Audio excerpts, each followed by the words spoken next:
just because they could be coming out of seclusion, running into a town and being like, help, help, the sky is falling. Technology has been a huge mistake. I've seen the future. One day there will be someone like me and they will mail bombs to federal buildings. We must stop it now. Which we're not encouraging. We're just saying that Ted Kaczynski was likely a Ranger Wizard multi-class. Welcome to Monsters and Multiclass, your weekly Dungeons and Dragons fix between your play sessions. I'm Kevin Odie. I'm Jared Bornagle. And I'm Will Meldon. And we'll be hanging out here with you for about an hour to talk about anything and everything Dungeons and Dragons related. This is episode number 2. We'll be diving into... seriously? Ranger Wizard? Ranger Wizard. Ranger Wizard! This early on. The Ridgers. God. Okay, and then Star Spawn after, and whatever other fun tangents. Ranger Wizard. Alright, well, stick around. It should be interesting.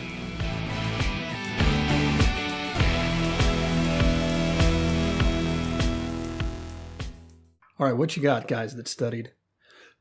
Ranger Wizard. So, obviously not invoking feelings of happiness. Let's just give some initial first thoughts. I'd like to start off there. Kevin? Go. Okay. I don't see much class synergy just out the gate. When it comes to stats, we're not going to have anything that's very min-maxed, to say the least. It's got to be spread out to make the Ranger kind of more viable. The Wizards at least have it nice where they only need intelligence as a skill, but the Rangers are going to need wisdom and dexterity. Or strength, but let's be honest, dexterity is going to work out better there. Flavor-wise, I feel like there's a lot that we can work with. Class-wise, it's not looking great. Will? Yeah, no, this is a pretty textbook MAD, multi-attribute dependent class. And you could not crash the worst stats together for this terrible class. Int is just... Intelligence is a neglected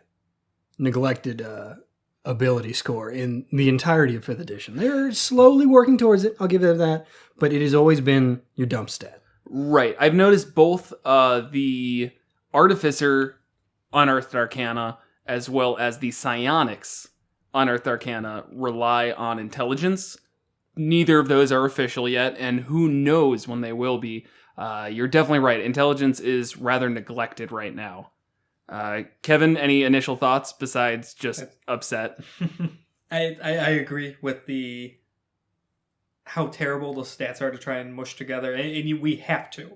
It's a multi-class, so they have to have at least... Minimum of 13 on intelligence, on dexterity, and on wisdom. Yeah.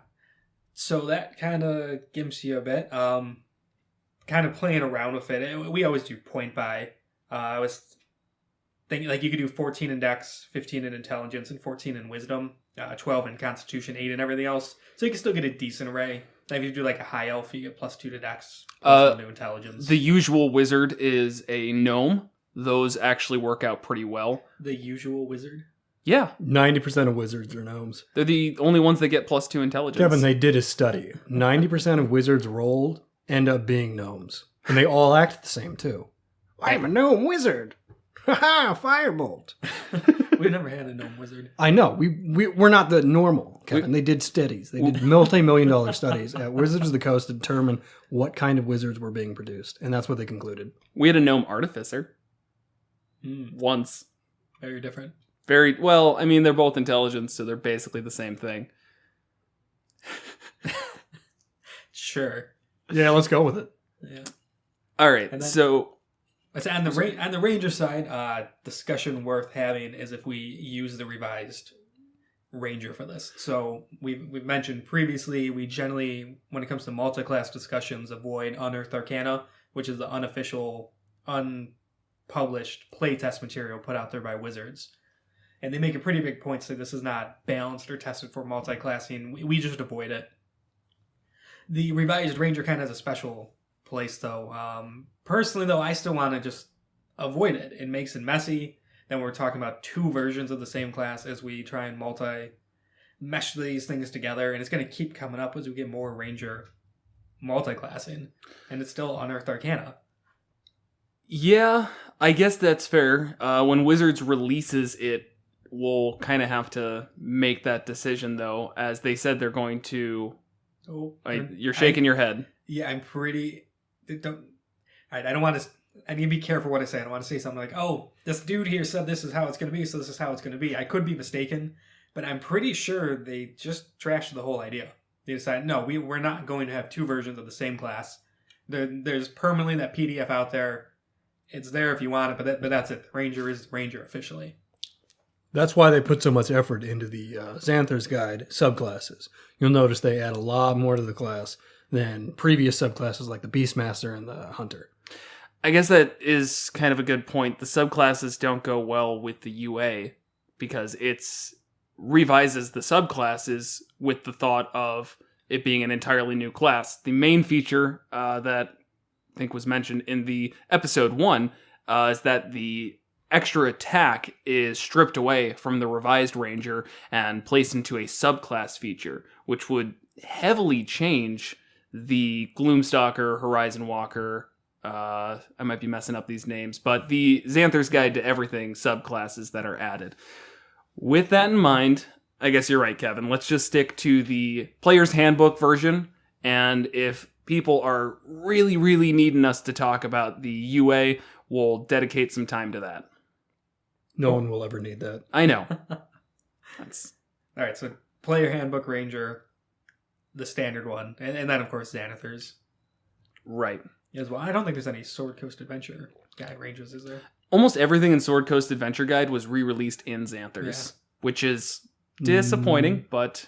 I don't think that's true. I think you're talking about Elemental Evil. Nope, there's one class in Sword Coast Adventure Guide, and I can't remember which one it is right now. One subclass. Blade Singer.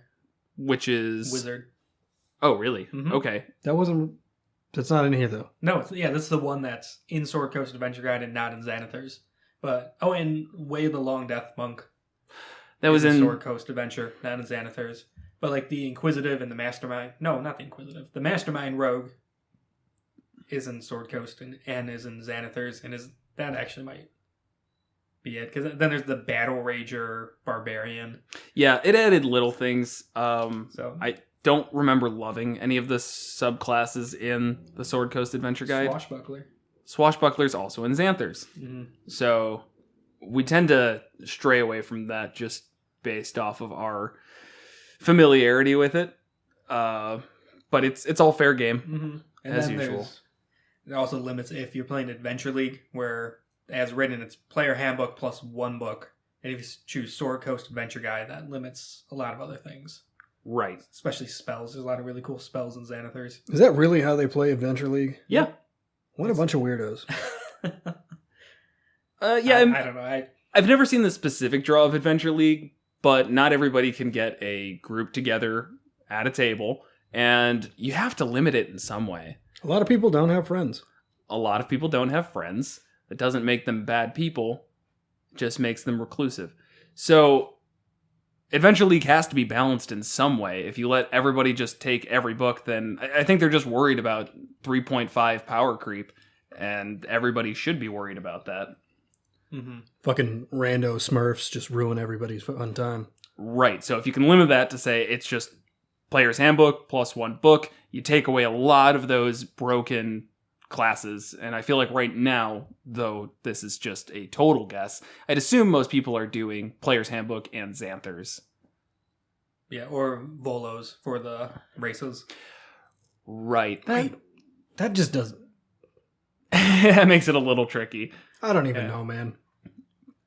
If it makes the DM's lives easier, I guess that's okay, though. Right. And if I'm a random DM for 4 people that I've never met before, the more that can be done to keep them in check is probably the better. Yeah, definitely. So with that, let's go ahead and dive into this subclass. Multiclass. Multiclass.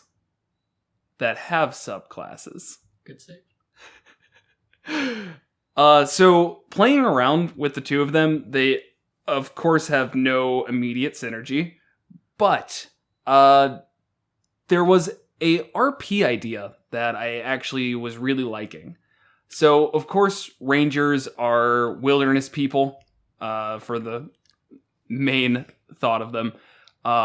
So the idea of a wizard who also had a little companion buddy from the Beastmaster subclass of Ranger. Is it called Beastmaster? Yes. Yes.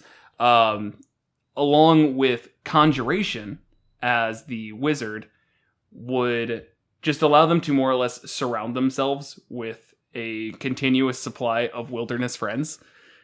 And so you could make a very reclusive wizard who maybe was studying out in cities and whatnot, and then one day decided to go into the woods to continue their studies and be with their animal friends. And that was so far the main combination I could find, was just a reclusive hermit wizard. So you want to make a summoner class. Yeah. The bane of every player's and DM's existence. Yeah, but, got to work with what we got. Yeah. I mean, that's what I immediately came up with, too. A summoner class. It's like, what are you going to do? I'm just going to spend all my time on a shag in the woods making friends. Yeah. Also, they get find familiar. I don't know if you mentioned that. Not yet. Wizards can easily. So that would be another permanent. So they have their Beastmaster companion, plus their familiar, which are permanent, and then all the various conjuration. Right. Rangers do get conjure animals. So you'll have to remind me how, as a wizard, wizards do not get conjure fey creatures or animals. They don't get those two. But they can still use those ranger spells. They have access to that class list. Correct? Yeah, so the mechanical complexities, actually, it's probably worth discussing briefly of how those two mesh, because you have the ranger who has spells known, nothing prepared, and then the wizard who has both spells known and prepared, and how do those mesh together? For the most part, they're kept separate. You have the ranger spells known, so if you're 4th level ranger, 3rd level wizard, and it's actually the example in the player handbook, so worth looking up if anyone's curious. Your spells known, ranger spells of that of a 4th level ranger. And then wizard spells of that of a 3rd level wizard. And then you can prepare wizard spells for that of your 3rd level wizard, which is your int and I think wizard level and something else like that. And then the spell slots, though, are shared between them. So if you cast a Conjure Woodland Beings as a ranger, and I don't know if a 4th level ranger could do it, but regardless, that will use up a slot that also takes away the wizard slot. So the spell slots are shared, everything else is kept separate. Okay, so if we're saying rangers get 3rd level spells at 9th level, then to learn a 3rd level ranger spell, you would need to take up to 9 in ranger, even if you can cast 3rd level spells before that.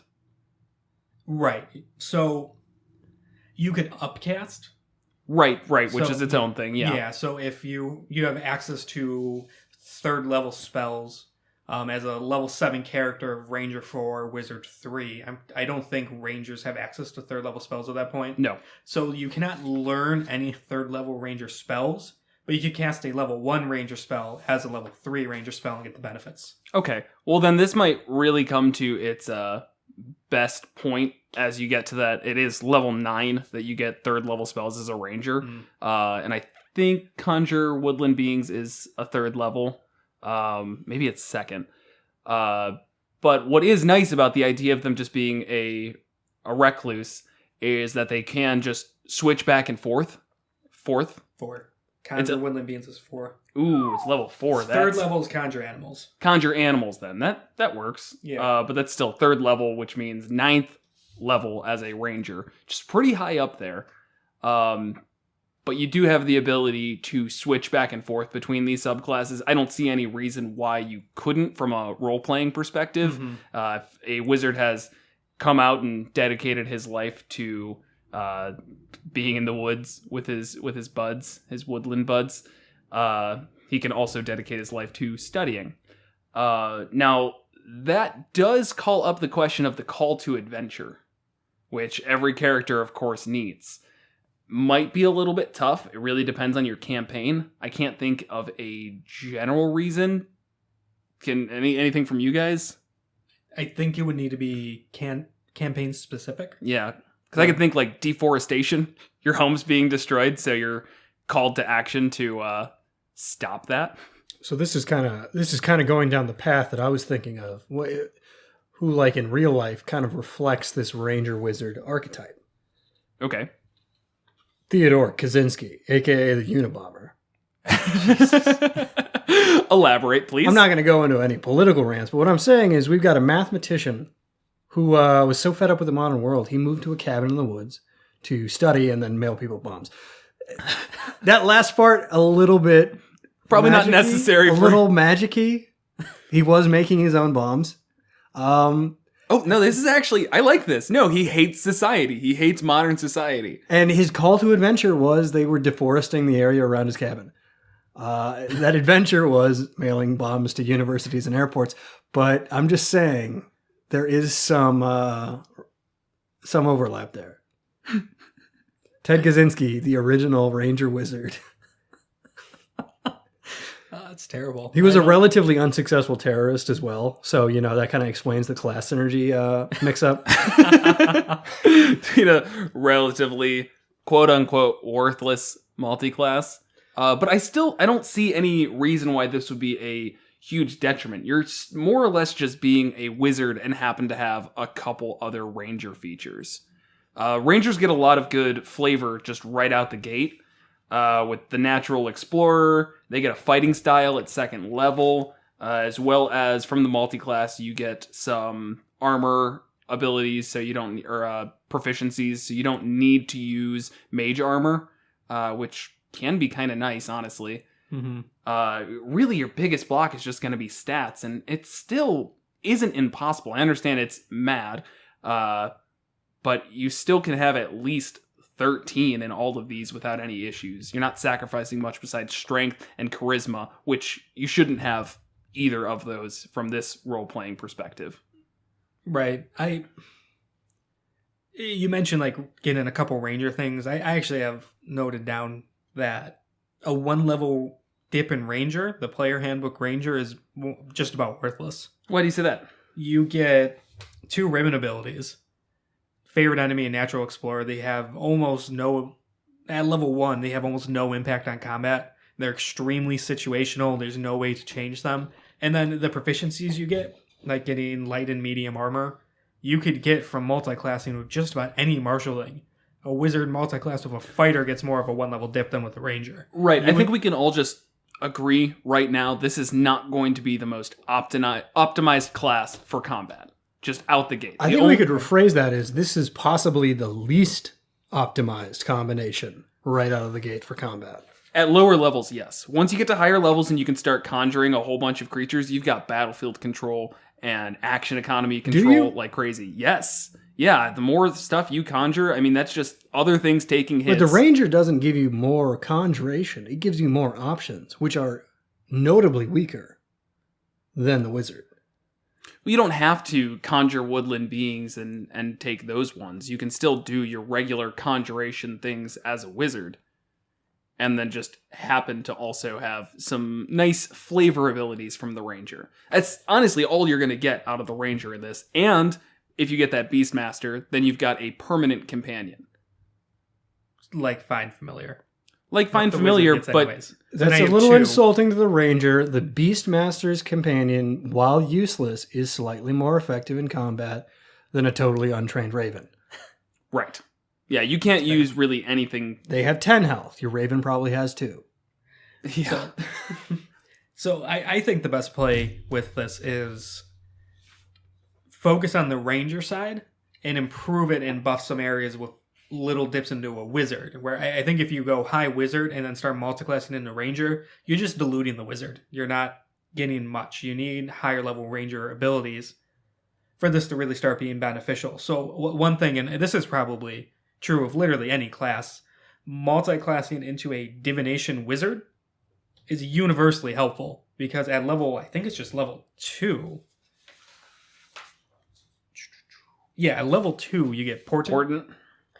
Which is, so after you finish a long rest, you roll 2 d20s and you set them aside.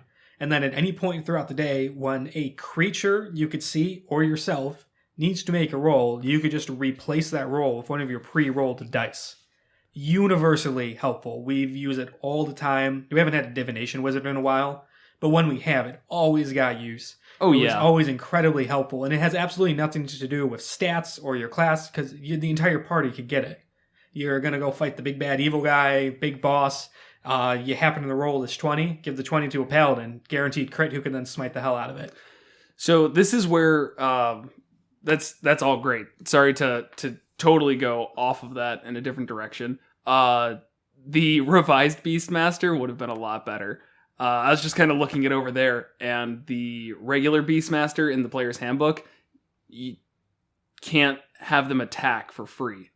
You have to make an action to make them attack. So that means if you cast a spell, you can't have your companion do anything. So they're actually pretty worthless.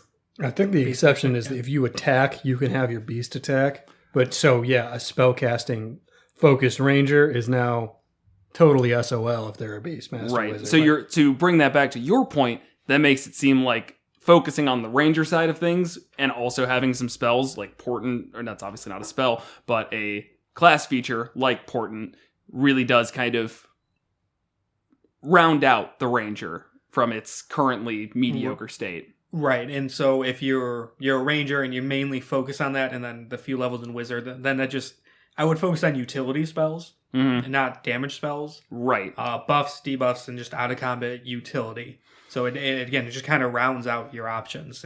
You're probably not going to take a crazy amount of wizard levels, so it's going to be somewhat limited. But even still, doing that could get you shield.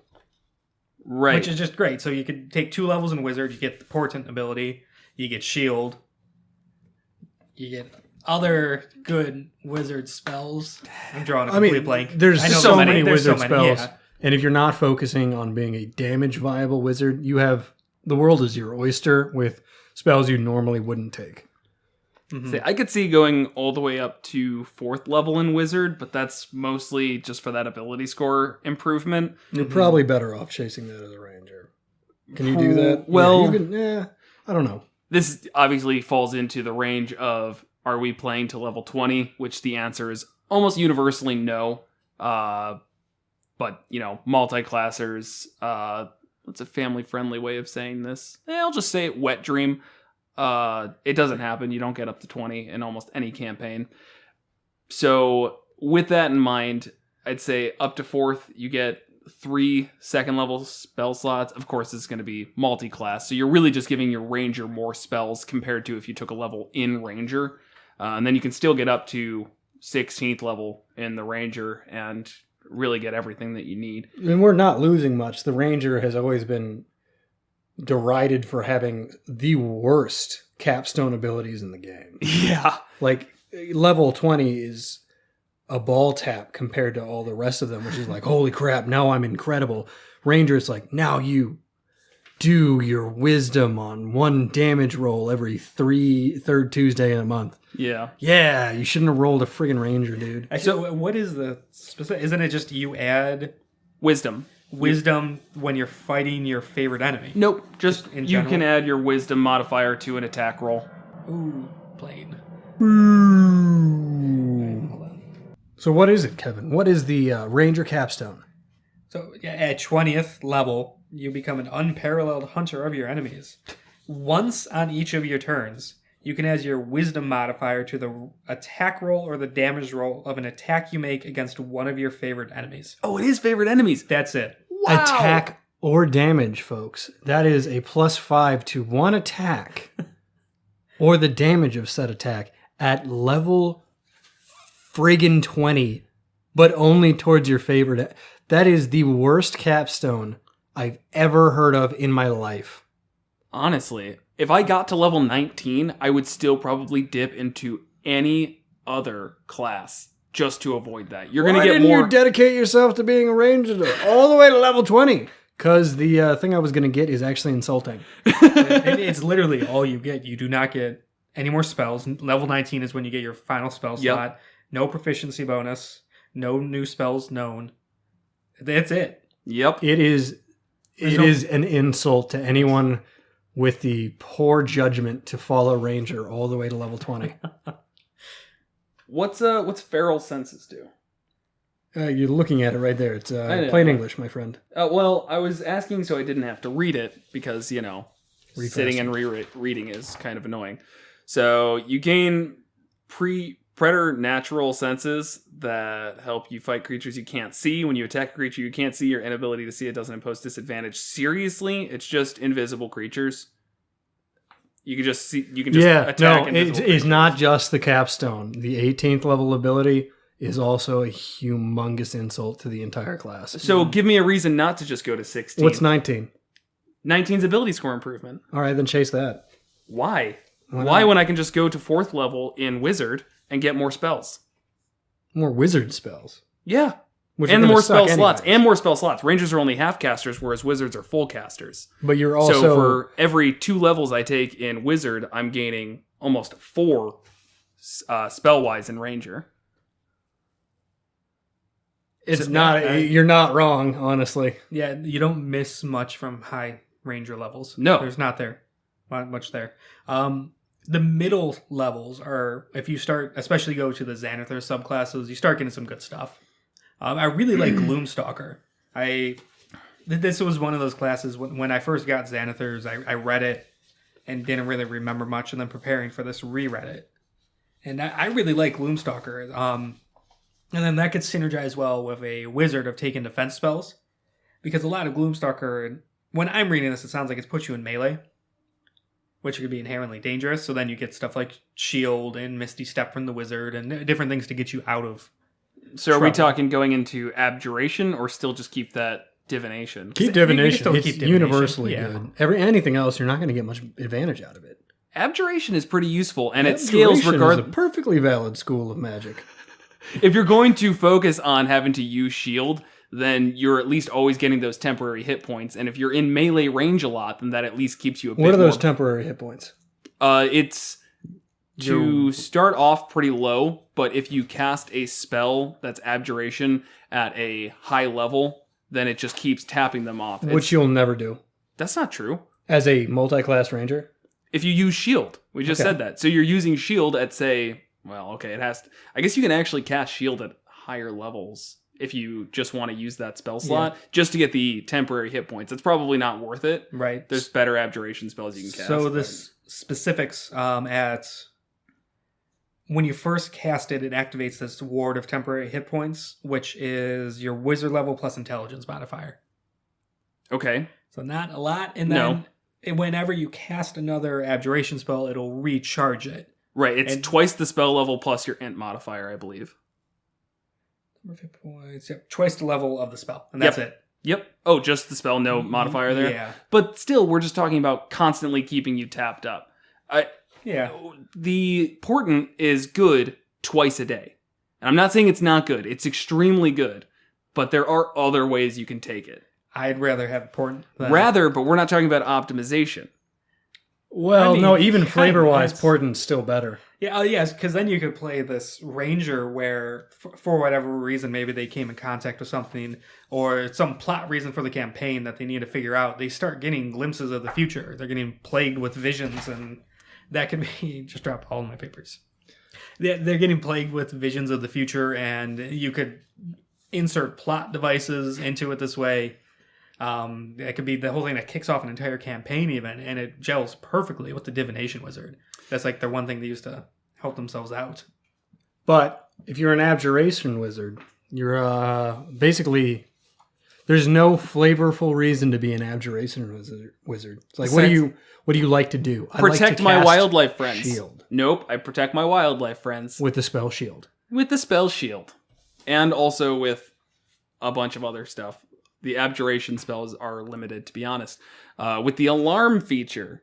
Ooh. Ooh, I feel like that's just like the ranger would know to sleep with one eye open. Again, my point is, you're right. I actually really like that idea of a divination wizard kind of kicking off a campaign.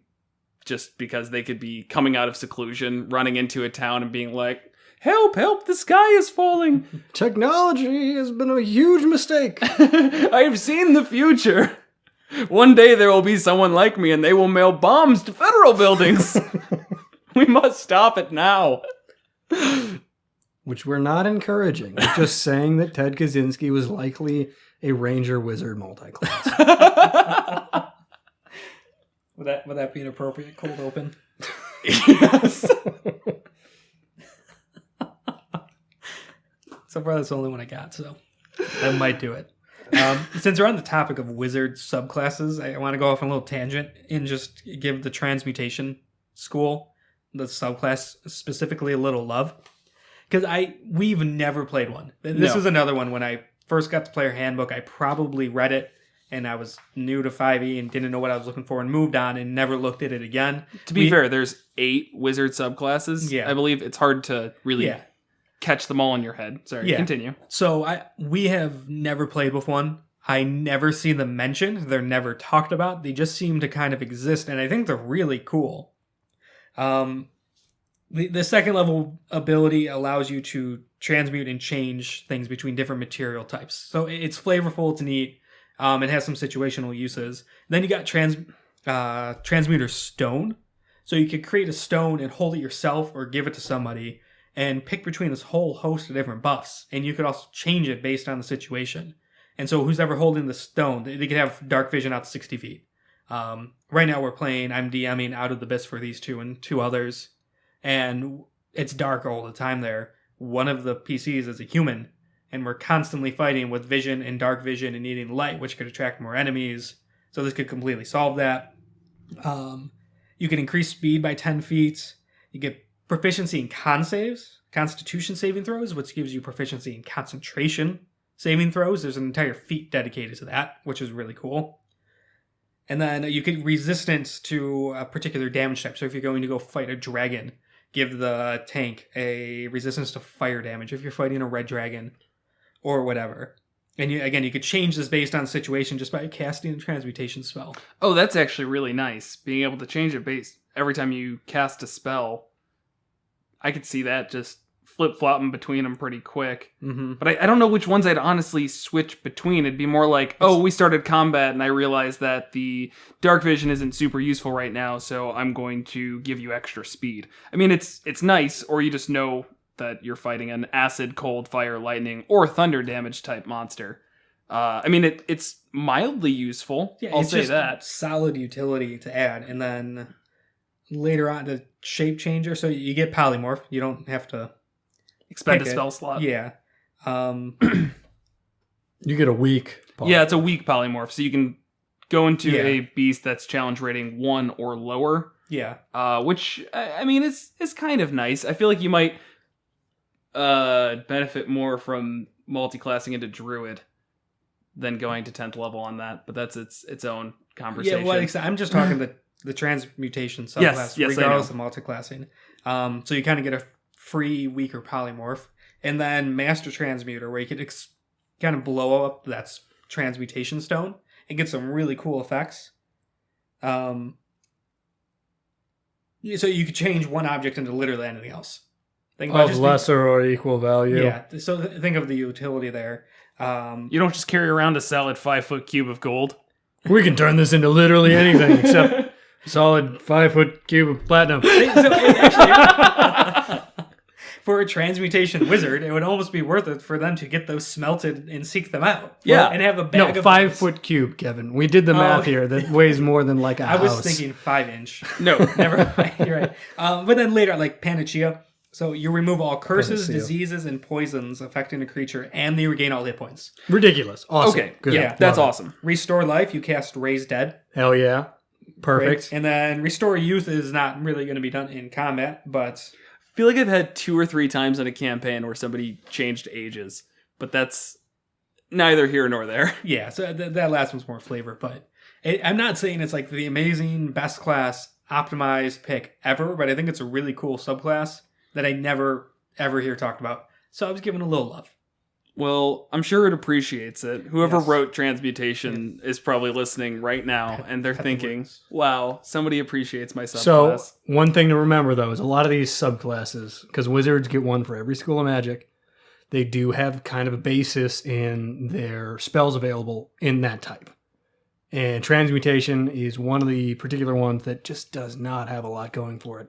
But you don't need it too often. You don't really. So I wish I had this list in front of me, but the only time that you need to cast a transmutation spell is if you want to change that stone's ability. So there has to be at least one spell in there that you could pull out at any random time. And I would disagree that there's not a lot of good transmutation spells as I pull up my list. Of course you would. Yes, of course I would. Let's see. Message, always useful. Just that cantrip where you could send telepathic messages. Never actually useful. We used it a bunch. And also that doesn't count. You're right, it's cat. All right. Get out of here with cantrips. When he gets first level, catapult, featherfall, second level, alter self, dark vision, whatever. Enlarge, reduce, levitate. Magic weapon has its uses early on. Maximilian's earthen grasp, rope trick, spider climb, third level, blink, fly, haste, slow, Okay. water breathing. It takes a while, Polymorph. but it does get... Yeah. Even enlarge, It reduce does get there. could be pretty useful. If I had a barbarian, I mean, I know, what is it? It's only like an additional 1d4 to attacks, which isn't too amazing, but it's worth pulling out early on, potentially. Yeah, once you you're get haste, though, you're probably going to Right. haste them instead of enlarge, reduce. But earlier on, Yeah. it's not a bad buff. Right. So you essentially become a haste machine. Probably. Like, Yeah. everyone's going to pigeonhole you in that. And that's not a bad place to be, I guess. No. Haste or polymorph. Haste is, polymorph. I mean, we could talk about this for a while. I think haste is probably the best spell in the game. I wouldn't go that far. It's a really good buff that you get early on. It's so good. It's very good. It's an amazing buff. Especially combined with the oh man, what's that? There's a wizard that gets to ignore concentration checks at level 10. It might be conjuration, actually, and that would just be too good. I think you just made that up entirely. No, That doesn't sound right. it is. I don't make stuff up. I just forget things. No, Oh, it's only on Focused conjuration. conjuration. Only conjuration. We're gonna make his conjuration. All right, but I wasn't entirely wrong. I'm conjuring speed from some other plane to give to you. Point is, haste is so good. I love haste. It's all right. Oh, come on. Plus 2 AC and an extra attack. I'd rather turn into a giant Double gorilla. speed. Double speed. I'd rather turn into a giant gorilla. They both have their uses. I can't think of a single time turning into a giant gorilla. Well, when your barbarian's down to like 1 health, No. polymorph him to a giant gorilla. Haste him. Ha! I'm so... and then he's just done. But it's a great way to start a fight. Whereas Oh, yeah. polymorph is like, oh no, the guy we hasted is still getting destroyed. Let's just turn him into a giant gorilla. We haven't had one of those characters in a while. A polymorph character? Yeah, so, No. like it was always the Me. bard, Yeah, it was always me. high level bard. Well, no, the warlock actually had it too. Which was Warlocks me. get polymorph? Yeah. They can via a thing. Are you talking about in Storm King's Thunder when we ran that? No, I don't think so. But warlocks do get polymorph if they take a specific Eldritch Pact or whatever. Okay. Invocation, that's what they're called. Okay, that's fair enough. So anything else we want to say about the wizard and ranger? I feel like I completely lost everything I talked about and completely lost my train of thought. I know there's more. I mean, See really what- what I feel like we've determined is that if you're going to do this, you're probably best off just being focused on ranger and then doing a 2-point dip into wizard to get whatever cool thing. 4-point, actually. 4-level dip into wizard. Let's not even call it a dip. Let's call it a bitterness bounce. A bitterness You bounce. bitterly bounce away from the top level ranger and say, you know what? I'm not going to even degrade myself with these capstones. I'm going to go be a wizard. Yeah, I mean, that's basically it. What's the flavor? You're level like 17. You have enough money to study whatever you want. Once you're level 17, no one's going to question you on this stuff. Unless you have a god or a patron. Well, it'd be really weird if you were level 17 and you finally decided now's the time to be a wizard.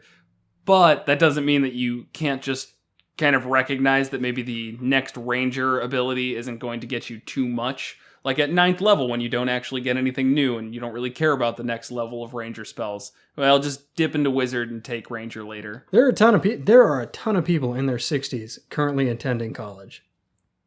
Because they have money from their boomer jobs and their house sales. And they can just be like, you know what? I'm bored and I have money. I get to study stuff. And they don't have to answer any questions about that. What are they going to do with that? Nothing. They're retired. Why are they studying, sociology? Because they have the money and they're allowed to. They usually audit the classes, which means they're not really paying. Wizards that much audit at all. most of their schooling as well. Okay. I think. I don't know. I've never been one. So I remembered something else to talk about. The Blade Singer Oh, yeah. wizard in I forgot about him. Sword Coast Adventures Guide. So the Blade Singer, it's in Sword Coast Adventure Guide, and it's a wizard subclass that focuses on bringing the wizard into melee. So their second level ability that they get, it gives them proficiency and stuff a ranger's already going to get. So that's not really very useful. But they also get Blade Song, which is something they could activate. And when it's a state they're in, and when it's active, they gain a bonus to their AC equal to their intelligence modifier. Okay. Walking speed increases by 10 feet. You have advantage on acrobatics checks, which, I don't know. Whatever. You might be able to find uses for it. If it comes up, you'll be super happy. Yeah, and you gain a bonus to any con saving throws you make to maintain your concentration on a spell. And the bonus equals your intelligence modifier. Okay. You can use it twice. You regain all expended uses when you finish a short or long rest. One of the things, though, it ends if you use any like two-handed attacks or dawn, medium, or heavy armor. So it's really pushing you to fight in the fray of things. Dual wielding, which works well with range, especially like the Gloom Stalker, Right. which is really good in melee combat. And has a lot of cool effects there. So I think like the Gloom Stalker and the Blade Singer gel really well together, actually. I think that could be a decent way to go about it. And then you still get all the other wizard stuff of your spells and spell recovery and everything. You also get an extra attack. Rangers get extra attacks. Do they get anything for casting without the... Which is the hand one? Semantic? Somatic. Do they get anything for casting without that, or are we going to have to take the Warcaster feat? Yeah, you'd probably take the Warcaster feat, or take the dueling fighting style, where you just use like a longsword or a rapier, one-handed. Okay. You said it's focusing on dual wielding, right? Well, I guess not. One-handed or dual wielding. Okay, yeah, I could definitely see that. I could see also taking Warcaster being pretty useful with that combination of subclasses. Warcaster's a great feat, so it's Imagine, usually pretty good. having advantage on your con saves and a big bonus. Mm-hmm. Yeah. That's just, Yeah. you ain't going to break it. Right, you're going to haste so many people. And then later on, at 10th, you get Song of Defense. So when you take damage, you could expend a spell slot and reduce the damage taken by 5 times that level. Wow. And then Song of Victory is when you have Blade Song active, you could add your intelligence modifier to your melee attack damage. Yeah, I could see this just worth going into more than Ranger, whereas all the other ones we came up with sounded like going past 4 as a wizard was kind of pointless. Mm-hmm. But we are still entering into that territory of you're losing out on wizard abilities by dipping into Ranger instead of rounding out Ranger by going into wizard.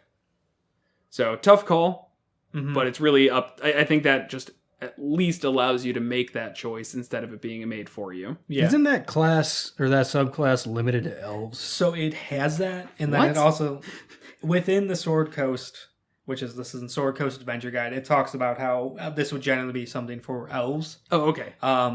But it also, even in the same sentence, or next sentence, it says that the DM could choose to lift this if it fits your campaign better. So it's easy enough to not get stuck with that. Burn your handbooks. Just burn your handbooks, everybody. Don't listen to them.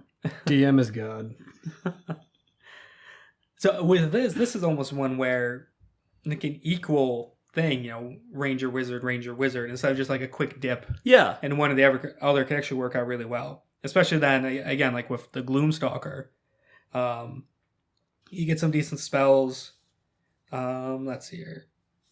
Yeah, you could add your wisdom modifier to initiative rolls. So you're going to go in sooner, which is always really good with wizard spells usually, to get that buff up or that AoE early on. So usually it's always beneficial for spellcasters to go early. So Gloomstalker will let you do that. And then you can do extra stuff if you're the first one to go. So you could also think of your Blade Song up before things start beating on you. Umbral Sight I just love. This is more just generic Ranger stuff. So it increases your dark vision, but then any creature that relies on dark vision to see in the dark, you are invisible to in the dark. Which is ridiculous. Right. I mean, that can be really good campaign-wise. Like the implications of that are pretty insane. Right. Yeah. No, I'm not disagreeing there. I mean, you're essentially free and visible on anything that's relying on dark vision. Yeah. So that is super good, but it just might only come up once or twice. It depends on the campaign. Like Yeah. Right now, again, we're doing Out of the Abyss. I would love this. It'd be amazing. Yeah. Yeah, that'd be great. Beyond that, I mean, I don't love Gloomstalker. I don't like any ability that's only like once on the first turn of each combat, which is their Dread Ambusher. It just feels very limiting. Like, it's really nice that first turn, and then you literally have nothing. I mean, it's mediocre is how I always feel. I'd rather something that I can either choose to activate or is consistent benefit, even if it's a little bit less. Mm-hmm. And really all it does is gives you one additional weapon attack, and they take an additional 1d8. It's good, it's just not game-changing. Well, and then the bonus to initiative. Oh, yeah, I forgot about that. Okay, equals your wisdom modifier. Yeah, okay. Yeah, that can be good. Gets you in there pretty quick. Get a good hit in there to start. Or get a buff up as a wizard. Get that haste up. Yeah.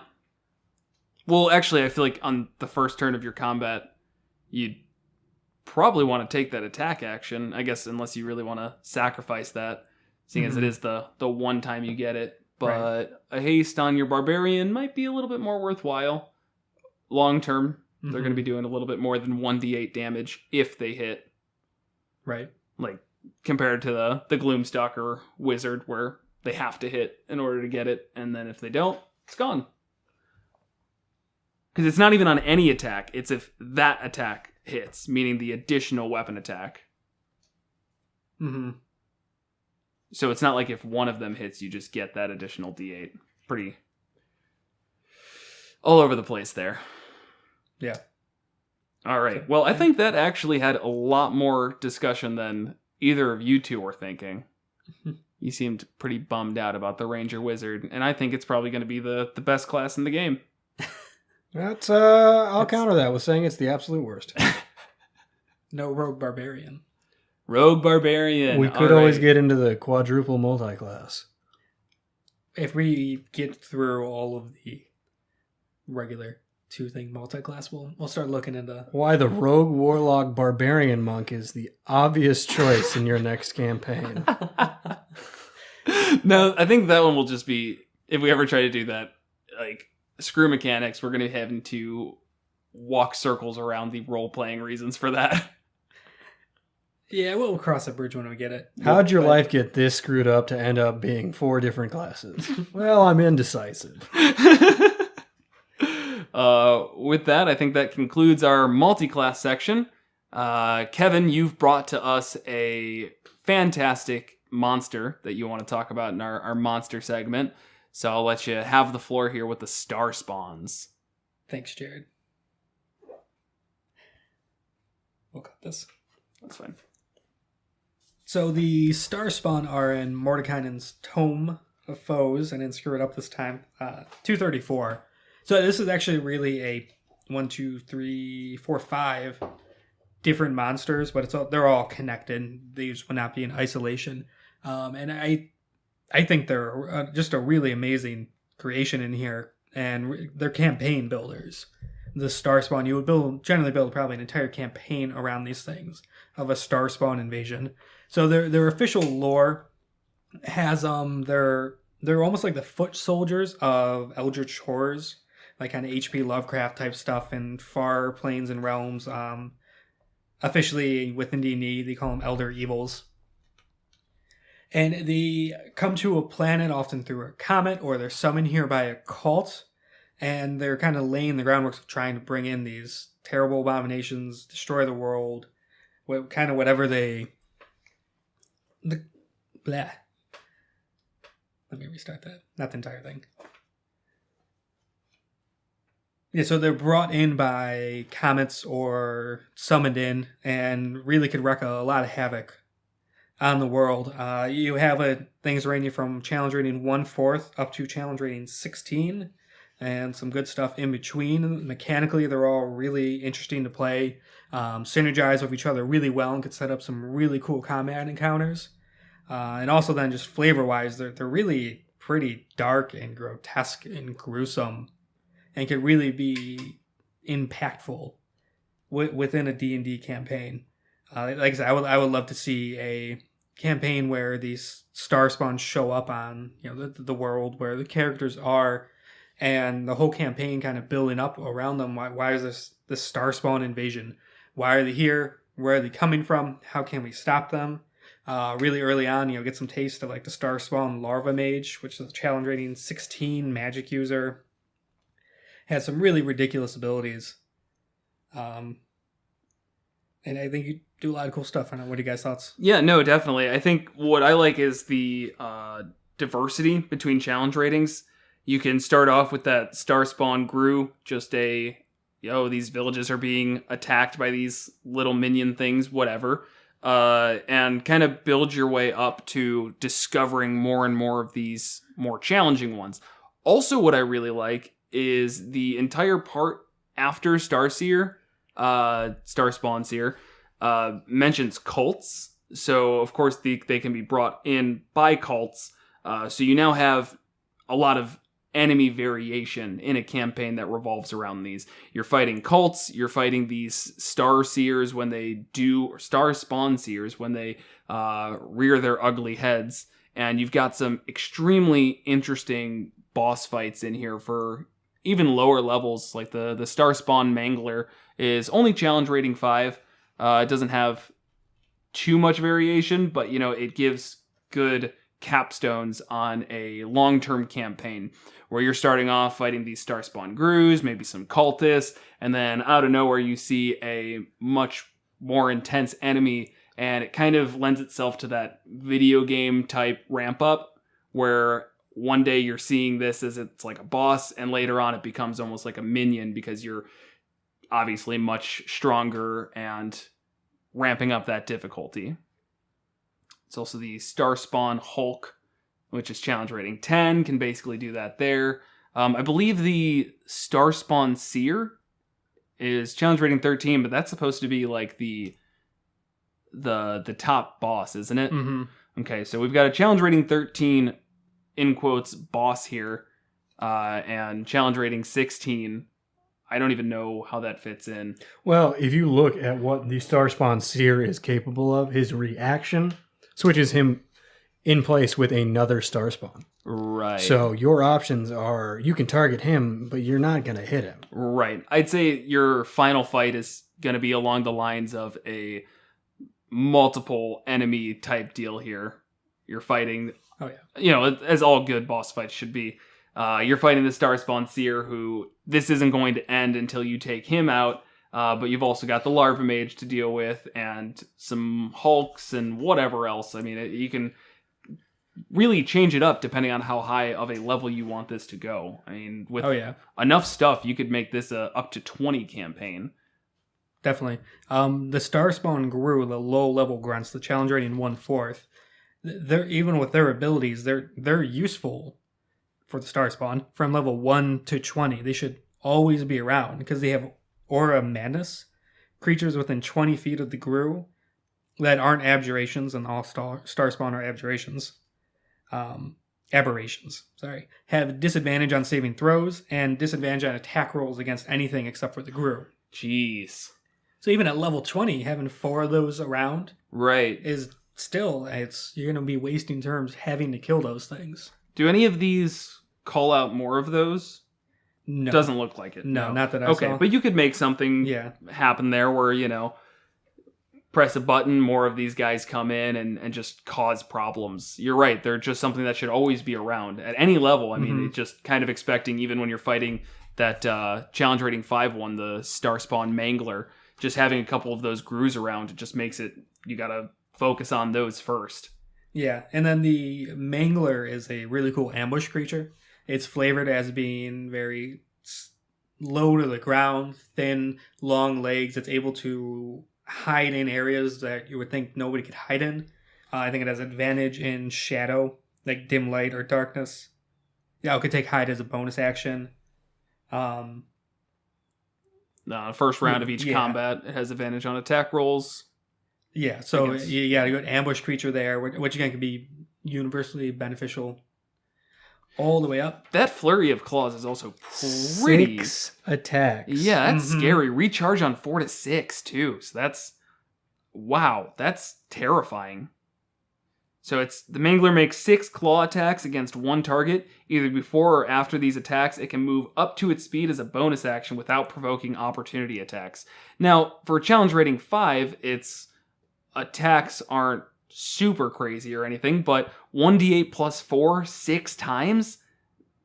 Yeah, And that's against one target too. It has to be focused. yeah, So you can't even be nice and spread the love. yeah. And so then the claw attack, it's +7 to hit, 1d8 plus 4 slashing damage, and then if the attack roll has advantage, it takes an additional 2d6 psychic damage per hit. And then you have the ambush tactic and its ability to hide, where if it's on the first turn, attack rolls against the creature have advantage.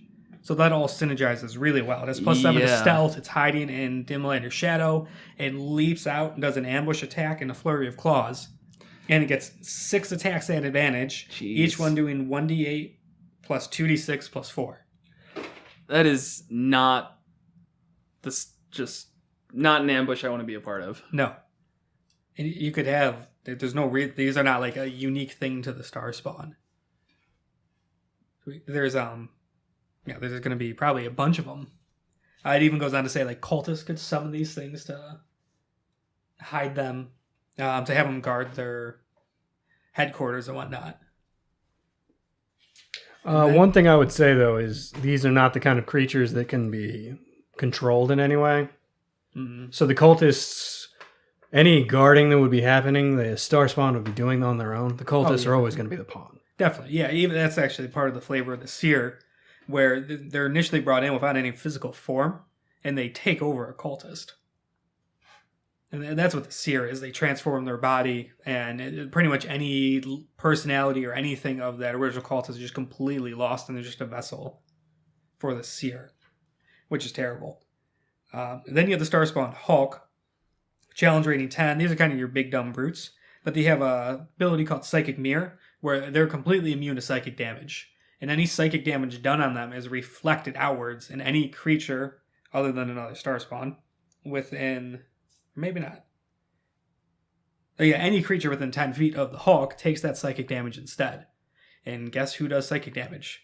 The other 2 level stars, the higher Star Spawns. Wow. That's So- really cool. So they can attack their own guy Yeah. to then have that mirrored across anybody nearby. That's really cool. Yeah, so like the Star Spawn's seer is generally going to have quite a few Hulk bodyguards Right. around them, and then they have Psychic Orb, which is a +11 to hit range spell and does 5d10 psychic damage on hit. Oof. So just Good night, Bear Totem Barbarian. yes.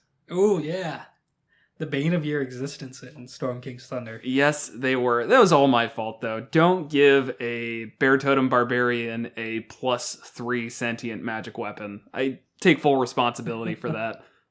We all make mistakes. Yeah. That's amazing. I love the idea of that. They really do synergize so well together. Yeah, absolutely. And then also with the seer, the collapsed distance. So this is a recharge of 6, so they're not doing it all the time. The seer, they warp space and time around a creature within 30 feet. DC 19 Wisdom saving throw, and on a fail, the target, along with any equipment is wearing, is transported up to 60 feet in unoccupied space. So they could just pick someone, poof, you're over there. Could be, as far as I can tell, could probably be 60 feet in the air, sent out over a cliff, into lava, into a campfire, whatever. And then any other creature within 10 feet of the original target takes 6d12 psychic damage. 6d12, not 6, yeah. Jeez. Or half as much on a successful save. That's really punishing everybody for one person's wisdom fail. Yep. That's awesome. Yeah. And then we have the Star Spawn Larva Mage. This is the highest challenge rated one. They are full spellcasters. They get like Eldritch Blast with 3 beams and +3 bonus to each, is just as a cantrip. 3 times a day Dominate Monster, which is terrifying for a PC. Completely just lose all ability. And their save DC is 16, so it's decently high. And 1 a day Circle of Death, which is just like a souped up fireball. It's just a big nuke. And if they die, though, what's left behind is a swarm of insects. And these ones actually have a picture. And it looks like it's a mound of worms and insects in a robe with a mask. It's really terrifying. So if they die, if you get them to 0 hit points, a swarm of insects is left behind. And you have to kill the swarm of insects. Otherwise, they just reform 24 hours later. Recurring boss fights. Yep. Also, legendary actions.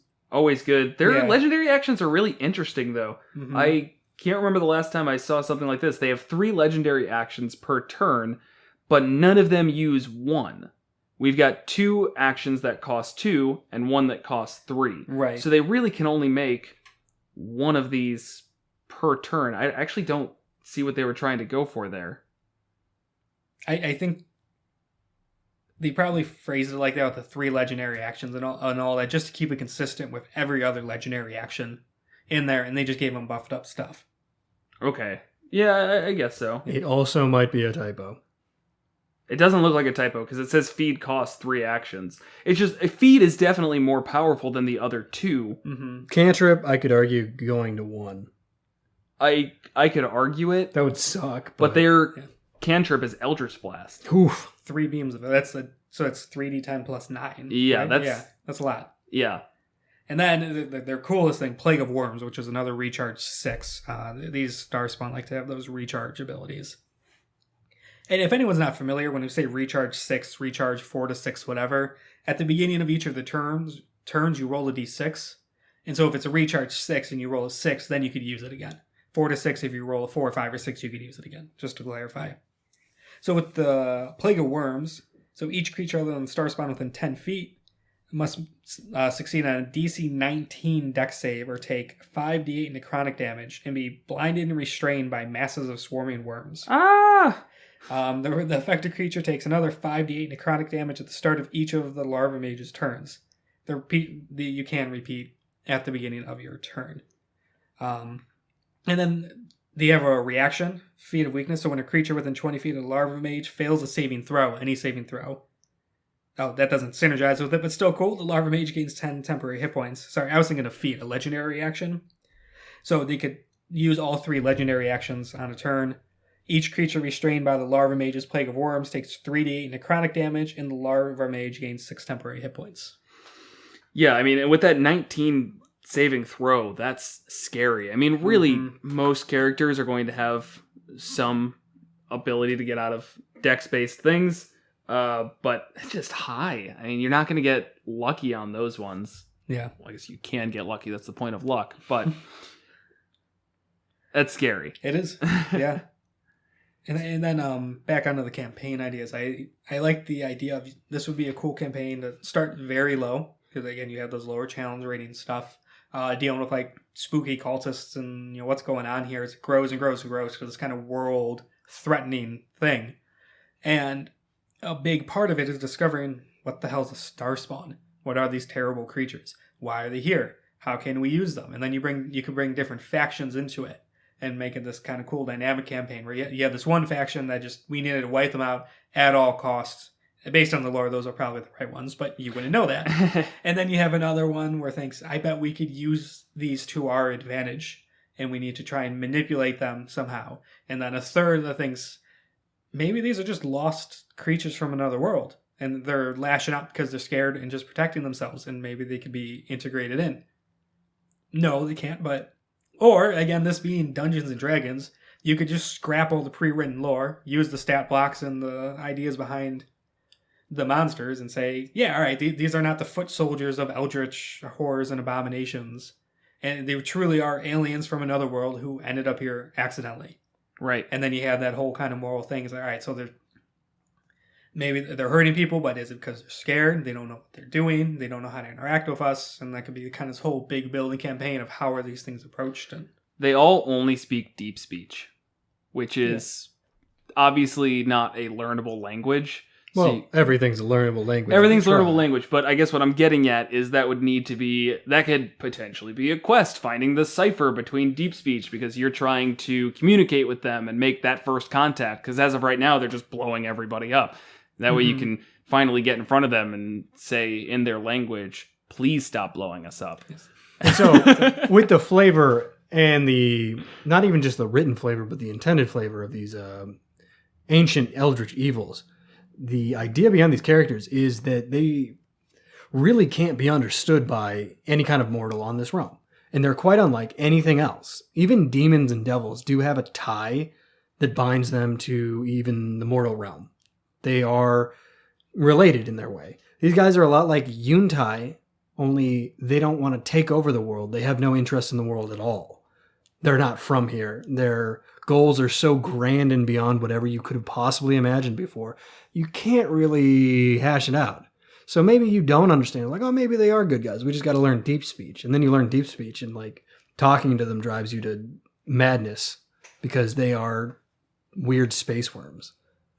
And I think that's what you should treat these creatures as, something completely unlike anything else on the terrestrial realm. Right. Right, which really, I mean, it lets you stay in the regular D&D world, but make it feel so alien. Pardon my obvious connection there.